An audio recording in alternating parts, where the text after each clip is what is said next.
Galvin Library presents Citing Sources and Using Information Ethically. Citations can be a powerful tool for a researcher.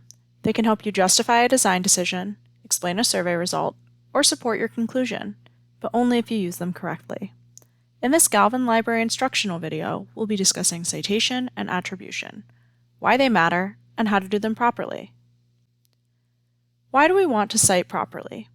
Well, first of all, because it's the right thing to do. We want to give credit to others for their work. In fact, thoughtful citation can be a form of justice by purposefully acknowledging creators who have historically been left out of the conversation. Citations are also important because they give us credibility by showing where we got our information.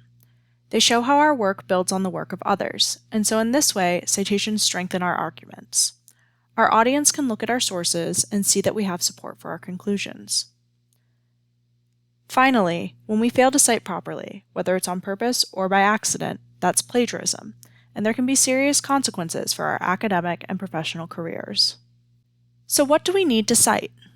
The simplest answer is anything we didn't create, whether that's words, images, video, audio, or even ideas. This includes AI-generated content. The only exception to this is common knowledge.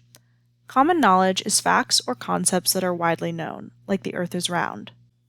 Common knowledge can be tricky because what's widely known can vary from context to context and depends on our audience, so if you're ever in doubt, just cite. The specifics of creating and formatting a citation will vary depending on your professor and your project. Just remember, our goal is to provide enough information to give credit and to allow our audience to find our sources for themselves. Need help with citations? Contact the librarians in Galvin Library at library@iit.edu or check out our research guide.